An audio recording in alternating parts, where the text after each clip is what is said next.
The words of Nehemiah the son of Hachaliah. And it came to pass in the month Chisleu, in the 20th year, as I was in Shushan the palace, that Hanani, one of my brethren, came, he and certain men of Judah, and I asked them concerning the Jews that had escaped, which were left of the captivity, and concerning Jerusalem. Nehemiah 1:1-2.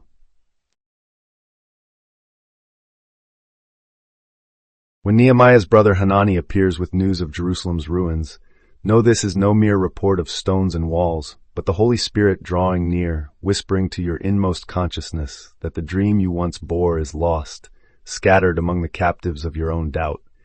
Nehemiah does not bristle. He questions gently, how fares the remnant? Here begins the true conception. The awareness of lack becomes the seed of desire. As Paul prayed that grace, love, and fellowship might be ours, so Nehemiah hears grace coming upon him in that moment of inquiry, an unearned gift that lights his soul. The news shocks him, but shocks are invitations. The shock of beauty you've denied, now seen in ruin, quickens longing. In that fertile grief, he stands before his invisible Father, and like Mary, utters the secret vow of the heart. See, the messenger is the dove descending. His very words overshadow Nehemiah. He enters the silence, feeling the Father's love enfold him, his sterile curse shaken off by the gentle hand of the Most High. In that communion, the blueprint of a new Jerusalem is conceived within his spirit. No outward edict, no sword or decree brings restoration. It rises from the womb of fervent prayer. Nehemiah's threefold act, he hears, he grieves, he calls upon the living God, mirrors baptism in the Holy Spirit, the embrace that impregnates us with the power to rebuild. Tonight, hear that whisper again. Your own ruined city, every doubt, every limitation becomes the temple where grace is born. Stand in the silence, touch that barren heart, receive the overshadowing love, and you shall lay stone upon stone until your city lives once more. Psychological reading. Nehemiah stands in Shushan's palace, our secure, exalted state of consciousness, and hears a report of Jerusalem in ruins. A parallel to any part of our life we sense is captivity. The arrival of Hanani and his companions is the sudden awareness of lack or loss. Two moods coexist, the palace's safety and the heart's compassion for what seems broken.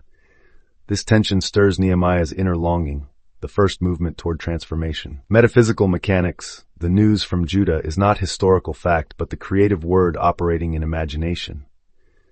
Nehemiah's question of the returning captives is the act of inner inquiry.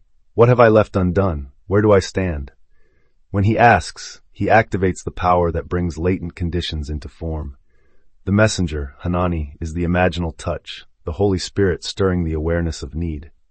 From palace to rubble, he journeys through mental rehearsal, seeing the end in his mind's eye, so the unseen becomes seen.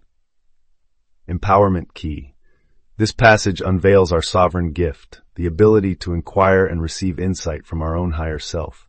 Nehemiah models the true priesthood within each of us, calling forth guidance, empathy, and resolve.